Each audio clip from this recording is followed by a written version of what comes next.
celui qui critique tes échecs à longueur de journée va constater que l'échec d'hier a été le tremplin d'aujourd'hui.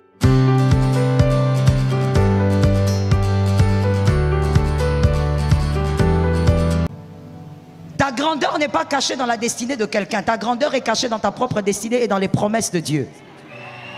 Mais lorsque tu as un ami envieux qui veut te détruire, il sera là en train de te dire, est-ce que tu as remarqué? Est-ce que tu as vu tel? Tu as vu comment il évolue? Ah mais tu sais, toi tu es plus grand que ça. Toi tu peux faire mieux que ça. Non, tu ne vas pas faire mieux par rapport à quelqu'un. Tu fais mieux par rapport à celui que tu étais hier. Ça tombe sur toi. Celui qui est en train de t'encourager à faire mieux, toujours en te comparant aux gens, c'est un envieux, il va détruire tes victoires. Il faut classer quelqu'un comme ça.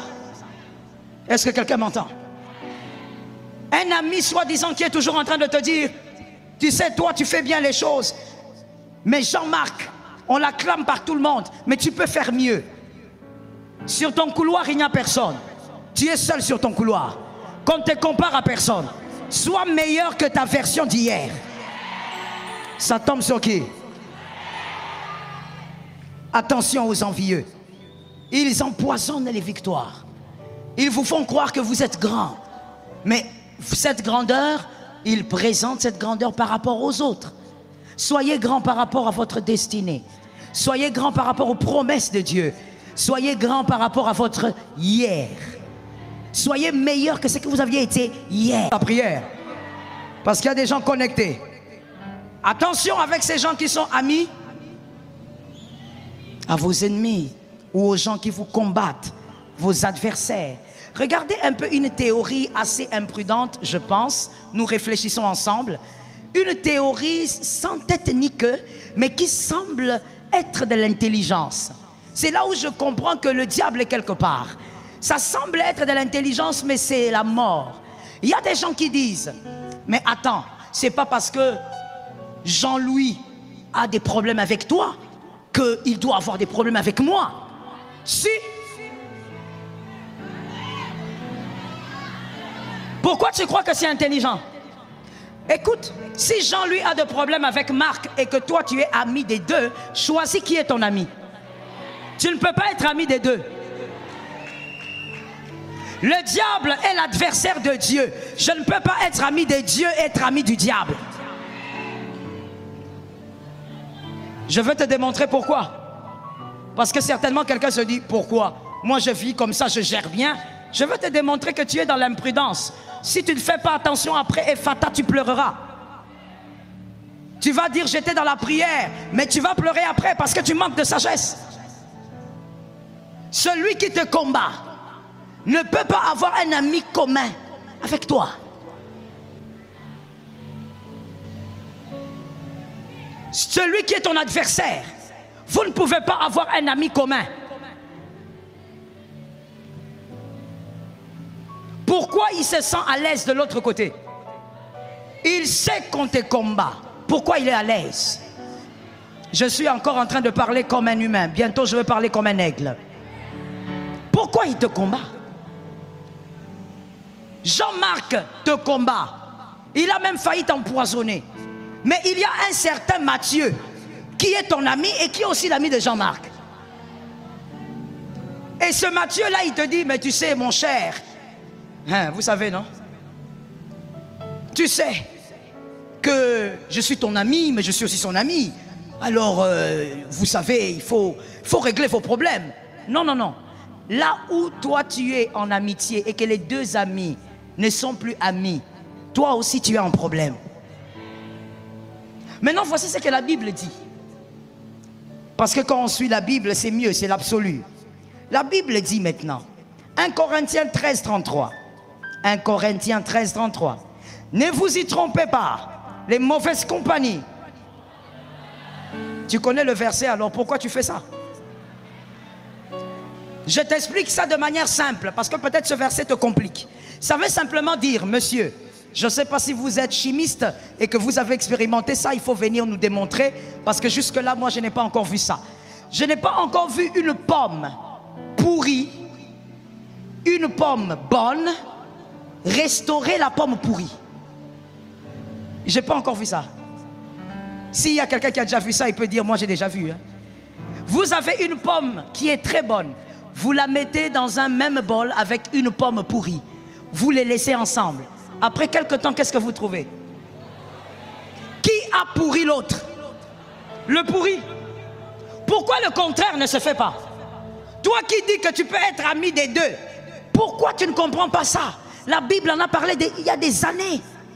Aujourd'hui, jusqu'à aujourd'hui, tu ne comprends pas ça? Tu ne peux pas fréquenter les deux. Pourquoi? Parce que si c'est Marc qui te combat, celui qui est ami à Marc, son cœur finira par être détruit par ce que Marc lui dit sur toi. Cet amen, c'est l'amen des hommes qui sont sages. Ce qu'il va entendre, oh je te dis, ce qu'il va entendre va affecter son cœur. Même s'il reste ton ami, son regard envers toi va changer. Il ne te le dira jamais parce que le cœur de l'homme est comme ça. Il va le cacher, mais son cœur a déjà... Quand il vient chez Marc, Marc lui dit, ah, qu'est-ce que tu crois, c'est un orgueilleux. Il pense que c'est parce qu'aujourd'hui il est chef au Gabon, il était avec nous ici, il avait quoi? Quand il te quitte, il vient vers toi. Regarde maintenant l'attitude de votre ami commun. Il va commencer à parler avec toi, mais en t'observant. Même les choses dont il ne faisait pas attention, il va commencer à faire attention. Il va commencer à vérifier si ce qu'on lui a dit là-bas est vrai. Et son regard va commencer à changer envers toi. Même quand tu l'appelais, oh, mon frère, viens un peu. Il te regarde et dit, doucement, je ne suis pas ton petit frère. Mais je t'ai toujours appelé comme ça, ce n'était pas un problème. Le problème, c'est qu'il écoute ton adversaire. Attention à celui qui a les oreilles sur ton adversaire. Quand quelqu'un a choisi librement, vous êtes adulte, quelqu'un a choisi d'être avec ton adversaire, prends quelques coudées entre les deux. Décide-toi de t'éloigner des deux. Est-ce que quelqu'un m'entend? Il y a les gens, surtout les gens qui sont trop sociaux. Vous souffrez beaucoup pour assainir votre entourage. Mais mon frère, la vie n'est pas comme ça. La vie est faite de sagesse. Sinon un jour tu n'auras que tes yeux pour pleurer. La Bible, la parole de Dieu, la foi, Dieu lui-même, il ne t'aidera pas à faire ce que tu dois faire toi-même.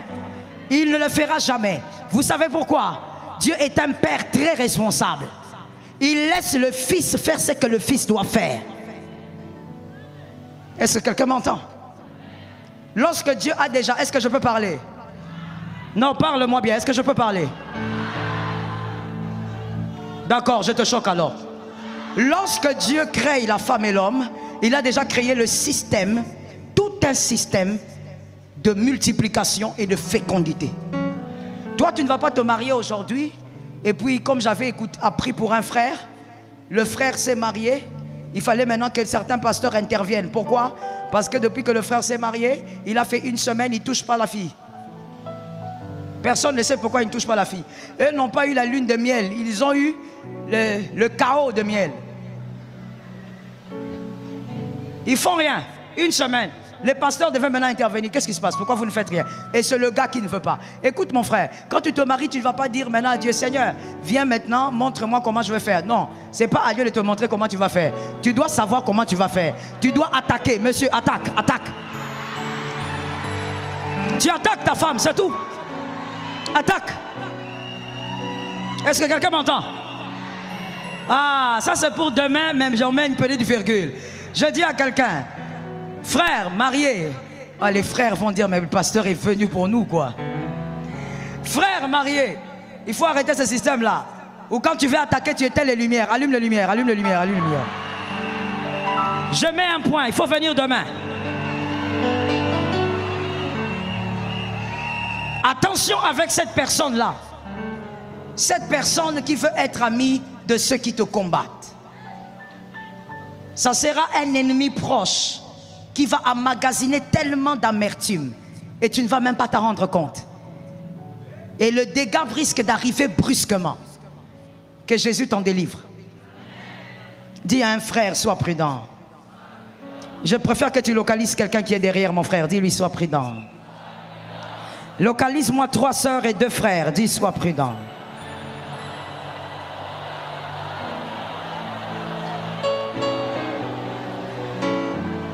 Mon frère, voici un principe.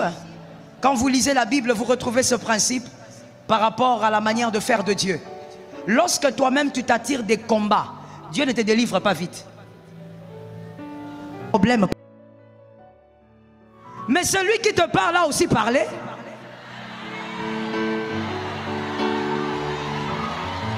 Celui qui te parle, il a aussi. I will explain you. It's simple. Écoute, tu vois les calomniateurs. Les calomniateurs ne parlent pas beaucoup quand on ne les stimule pas. Donc, quand quelqu'un te combat et qu'il parle de toi, pour qu'il parle bien de toi, il faut que son interlocuteur le stimule. Maintenant, celui qui les stimule, c'est celui qui vient te raconter des choses.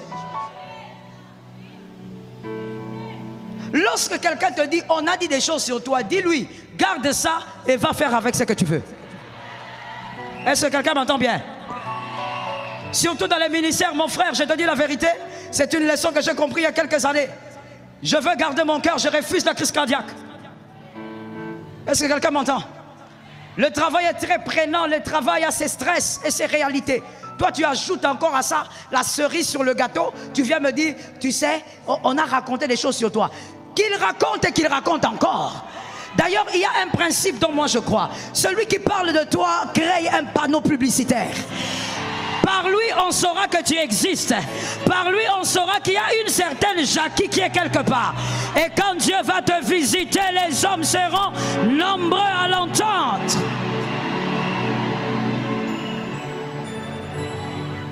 On entre maintenant dans la caverne des chocs. Que quelqu'un dise à son frère, sois prêt. Ok. S'il y a quelqu'un qui te critique, prie pour lui qu'il continue. S'il y a quelqu'un qui salit ton nom, prie pour lui qu'il continue. Parce que celui que Dieu a oint, on ne peut pas l'arrêter. On ne détruit pas ce que Dieu a propulsé. On n'arrête pas ce que Dieu a poussé. Oh mon Dieu, on ne peut pas arrêter ce que Dieu a oint. Est-ce que quelqu'un m'entend? Est-ce que je peux expliquer? Est-ce que je peux expliquer? Joseph, il faut qu'on te chasse. Qu'on te chasse par tes frères. Quand on te chasse, c'est le premier choc. Tu dis, ah, mes propres frères, mon sang. Oui. Mais quand on te pousse là, on te pousse vers quelque part. Est-ce que quelqu'un m'entend? La Bible dit qu'il a été acheté par des marchands. Mais ces marchands, il est précisé qu'ils étaient ismaélites. En d'autres termes, ce sont ses oncles. Ce sont ses oncles qui l'achètent. Mais pour aller le vendre où? En Égypte. Quand on te critique, quand on te fait des choses, on te pousse vers le trône de la grâce. On te pousse vers ta bénédiction. Mon Dieu, où sont ces hommes de foi qui sont venus? On te pousse vers les lieux de ta célébration. Je déclare en disant qu'on te critique encore, qu'on t'insulte encore, ils sont en train de t'amener quelque part. Est-ce que quelqu'un m'entend? Il y a quelqu'un qui va dire, mais la réputation, attention, lorsque quelqu'un est loin et qu'il n'a pas de problème avec le Seigneur, Dieu est sa voûte. Vous ne pourrez pas salir sa réputation. Tu seras étonné de voir que plus tu le détestes, plus on l'aime. Je déclare au nom de Jésus, plus ils vont te détester, il y a des gens que Dieu va susciter. I'm talking about it. Il y a des gens que Dieu va susciter. Ces gens vont t'aimer.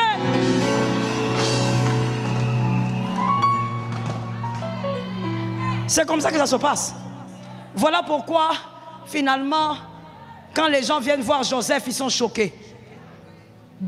11 personnes ou 10 personnes, 10 personnes, donc ses frères, l'ont haï. Mais tout un peuple a ovationné Joseph. C'est ça Dieu. Alors tu ne t'inquiètes pas en disant, tel m'a critiqué, il raconte des choses sur moi. Laisse-lui raconter. Est-ce que quelqu'un m'entend? Vous savez, lorsque quelqu'un a pris le travail de s'occuper de ta vie et de parler de ta vie, il faut plutôt le célébrer. Donc lui, il n'a rien d'autre à faire que s'occuper de ta vie. Oh mon Dieu, tu as beaucoup de valeur. Tu as une très grande valeur.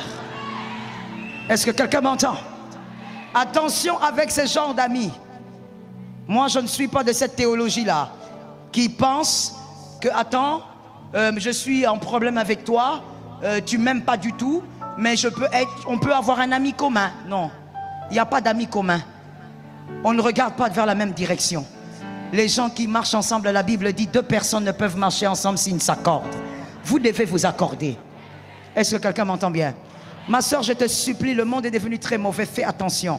La prudence. J'ai un fils spirituel qui œuvre comme magistrat à l'est du pays. Ce côté qui est traumatisé par la guerre pendant des années, mais je crois qu'il y a un Dieu quelque part.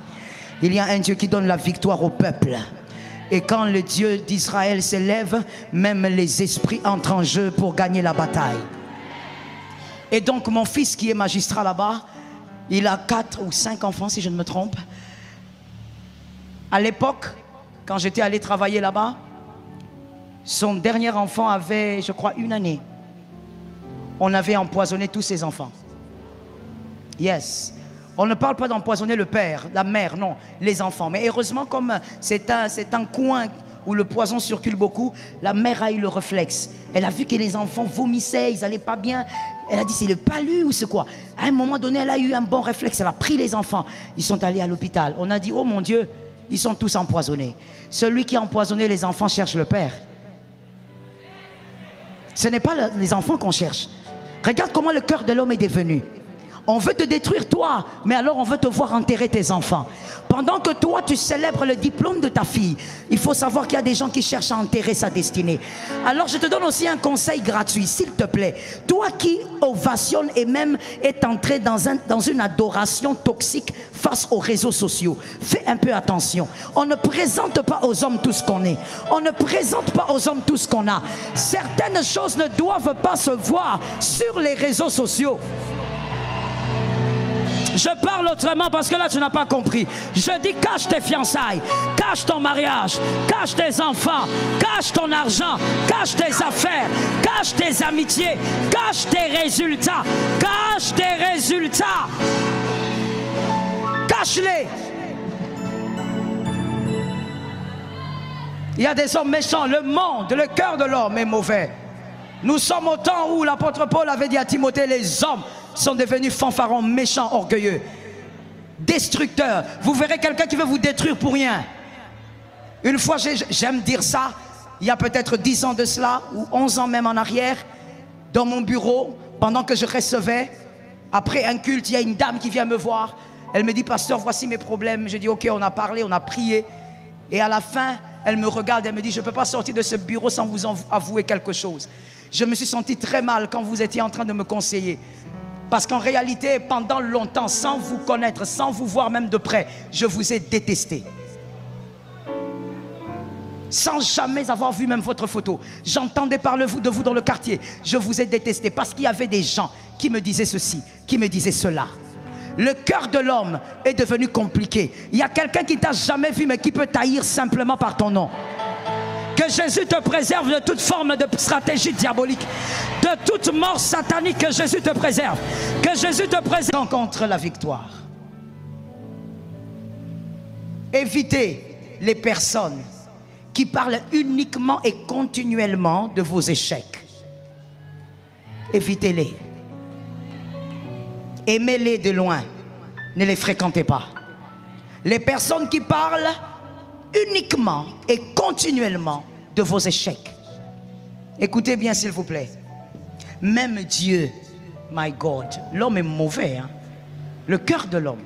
Même Dieu, lorsqu'il veut envoyer un homme, il commence par lui parler de ses qualités. Il célèbre ses qualités parce que c'est en célébrant les qualités d'un homme qui s'améliore.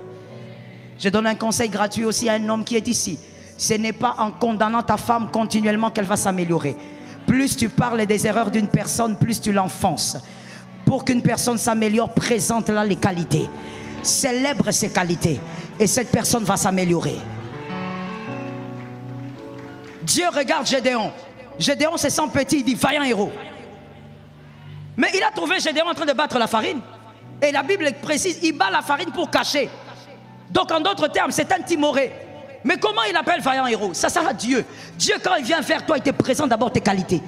Parce qu'il sait que tu n'es que faiblesse. Et que si on te présente que tes faiblesses, tu n'auras jamais le courage de t'élever. Je parle à toutes les personnes qui ont l'habitude de crucifier les autres. Frère, nul n'est parfait, il n'y a que Jésus qui est parfait. Mais les qualités d'une personne, il faut célébrer. Pourquoi je n'entends pas? Ils sont nombreux là. Les qualités d'une personne, il faut célébrer. N'attends pas que la personne meure. On célèbre les qualités pour permettre à la personne de s'améliorer. Mon frère, quand nous célébrons les qualités de quelqu'un, la personne n'a pas oublié qu'elle a des défauts. Mais c'est une stratégie même psychologique pour aider la personne à s'améliorer. Ce n'est pas en répétant les échecs d'un homme qu'il va s'améliorer. Ce n'est pas en plaçant les ordures dans la maison, devant vous, que vous allez nettoyer la maison. Les hommes intelligents sont là. Pour nettoyer la maison alors qu'il y a plein d'ordures, on fait quoi? Je veux vous entendre. Qu'est-ce que vous faites quand il y a les ordures chez vous? Qu'est-ce que vous faites? Ne me dites pas on nettoie. Qu'est-ce que vous faites avec les ordures? On enlève. Pour que quelqu'un s'améliore, on ne lui parle pas de ses échecs, on lui parle de ses prouesses. Dieu a dit à Moïse, qu'est-ce que tu as entre tes mains? Dieu n'a pas dit à Moïse, tu es bègue, mais je vais t'envoyer. C'est Moïse qui avait dit, je suis bègue. Mais Dieu savait qu'il était bègue. Dieu n'a pas dit, tu vois, ça c'est ce que tu fais souvent. Aider. Tu détruis même sa psychologie. On n'ascense pas les échecs et les erreurs d'un homme si tu veux qu'il soit meilleur. On présente d'abord les qualités. Dieu a dit à Moïse, tu as un bâton, prends le bâton. Et il a commencé à démontrer à Moïse que son bâton était extraordinaire. Dieu dit à Gédéon, vaillant héros, tu caches la farine mais tu es un vaillant. C'est ça Dieu. Toi qui as l'habitude de crucifier les autres parce qu'ils ont des défauts, mais toi aussi tu en as. Il n'y a personne qui n'est sans défaut. Mais nous célébrons les qualités pour que ces qualités s'amplifient et qui nous épatent demain. Est-ce que quelqu'un m'entend? Je sais pourquoi je n'entends pas beaucoup des amens. Je suis en Afrique. Oh, je connais ça.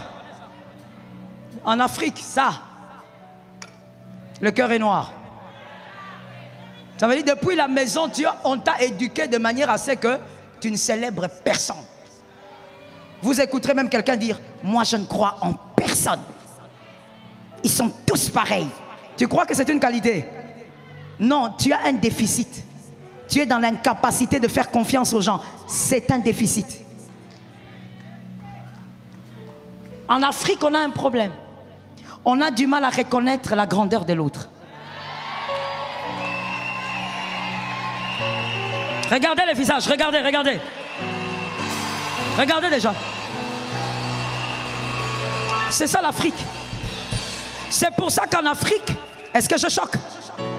C'est pour ça qu'en Afrique, pratiquement dans tous les pays d'Afrique noire, non, même chez les Arabes, dans tous les pays d'Afrique, j'ai vu ça. Moi, j'ai fait quelques années en Tunisie, je connais. Dans tous les pays d'Afrique, pratiquement, vous verrez que quand un président arrive, l'opposant n'est pas opposant de l'idéologie. Il est l'opposant de l'homme.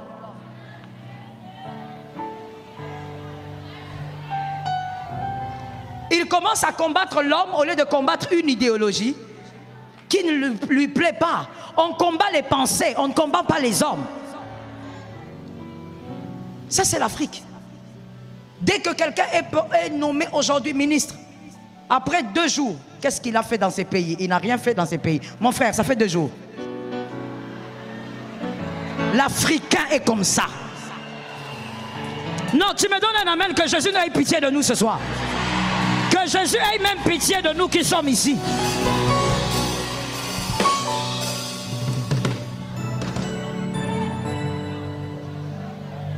Non, mais attendez, ce pays, il est sale comme ça. On l'a nommé, il ne fait rien. Regardez comment le pays est sale. Allez voir la chambre de celui qui parle. Allez dans sa chambre. Ça veut dire là-bas c'est l'enfer. C'est le prélude de l'enfer. Toutes les saletés du monde se retrouvent dans sa chambre.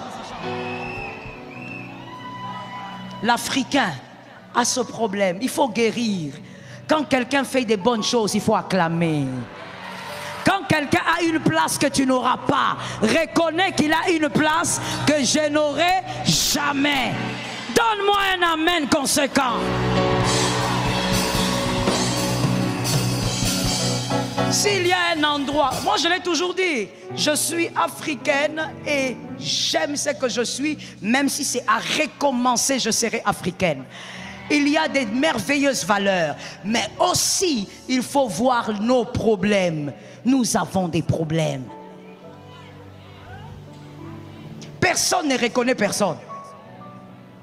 Même quand le prophète a parlé des pères ici, heureusement qu'il s'est limité aux pères biologiques. Hein? S'il avait mis l'accent sur père spirituel, catastrophe. Catastrophe. Celui qui était ton père spirituel n'est plus ton père spirituel parce que tu commences à prophétiser.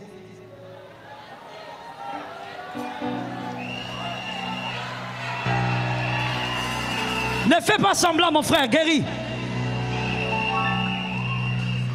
Celui qui était ton père spirituel n'est plus ton père spirituel parce que tu as acheté une Mercedes.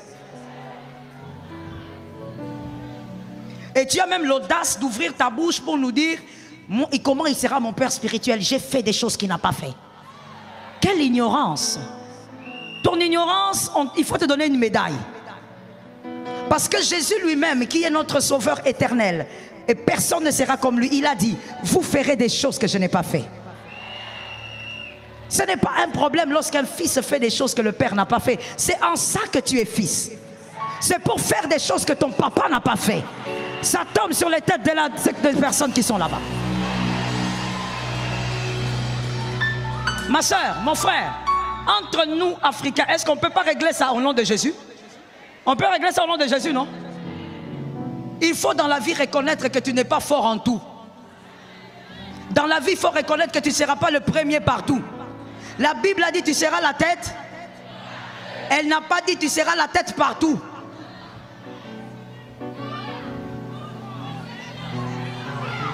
Let's go then. Tu seras la tête, oui, mais il faut bien lire le français là, frère. On n'a pas dit que tu seras la tête partout. Avocat, c'est toi. Magistrat, c'est toi. Médecin, c'est toi. Ingénieur, c'est toi. Prédicateur, c'est toi. Maquilleuse, c'est toi. Finalement, tu ne seras pas le meilleur partout. Il y a des gens qui sont meilleurs que toi. Acclame les gens qui sont meilleurs que toi.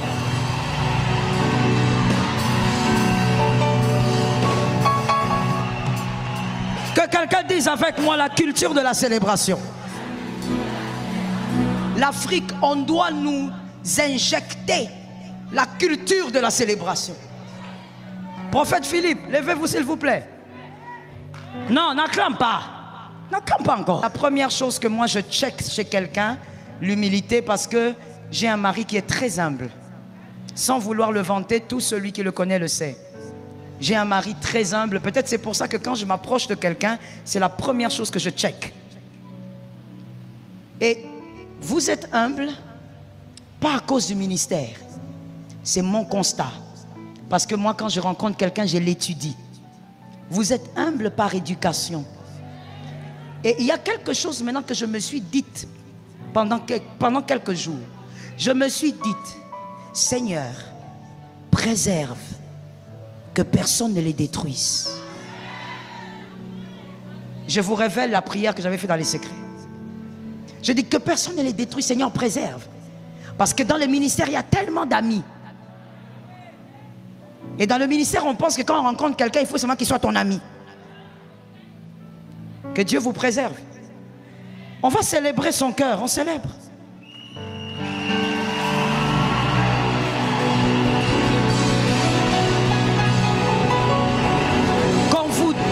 Que Dieu vous protège. Qu'on ne vous détruise pas. Merci, prophète. La culture de la célébration. Avoir la capacité de reconnaître que celui-ci est meilleur. Celui-ci dans tel domaine, non. Dans ce domaine, je dois m'asseoir et écrire. La capacité de reconnaître. Africains, guérissons au nom de Jésus. Je ne sais pas pourquoi l'Afrique fait partie des lieux qui tuent ses héros. Non, on ne tue pas son héros. Et son héros n'est pas parfait. Il a des défauts, il a des lacunes. Mais lorsqu'il tombe, quand il essaye de se relever, il faut que tu sois là, tu les relèves et vous avancez. Les autres nations fonctionnent comme ça. Est-ce que quelqu'un m'entend? Un héros, on le protège. Mais tu vas voir en Afrique, quand tu prêches en Afrique, ça c'est le fidèle, hein, qui est là assis en train de... Mais moi, ce qui m'étonne maintenant, pendant qu'elle fait sa bouche comme ça là, à un moment donné, tu vois, elle prend les cartes. Maintenant, tu écris quoi? Tu es en train de bouder. Moi, je ne comprends pas ça. Si tu boudes, laisse. Regardez, ce sont des choses qui nous tuent. Avoir la capacité de reconnaître. Je crois que ça tombe sur ta vie. J'ai dit, fais attention à ces personnes qui répètent vos échecs. Voici ce qu'on fait avec l'échec. Premièrement, on analyse bien l'échec. Deuxièmement, on dissocie l'échec de sa destinée. Tu as échoué, mais ta destinée n'est pas un échec. Ta destinée ne peut pas être un échec. Tu as simplement échoué. Et même si tu échoues 1000 fois, ta destinée n'est pas un échec. Dissocie l'échec de ta destinée. Troisièmement, tu dois savoir qu'avec l'échec, on comprend le sens de son existence. Pour ne plus refaire la même chose. Comprends le sens et ne fais plus la même chose. Autre chose avec l'échec, on refuse de tomber au même endroit. Le juste tombe 7 fois, il se relève. Mais ce n'est pas au même endroit qu'il tombe. Il faut bien lire la Bible. Quand on dit il tombe 7 fois, c'est-à-dire je tombe ici, je me lève, je descends, je tombe, je me lève. Mais pendant que je me lève, je suis en train d'avancer. Je ne peux pas être un juste qui tombe au même endroit 7 fois. Là, je ne suis plus un juste, je suis un pratiquant du péché. Au nom de Jésus, vis la grâce de Dieu et la parole de Dieu. Tu tombes 7 fois, mais ne tombe pas au même endroit. Évolue pendant que tu te relèves.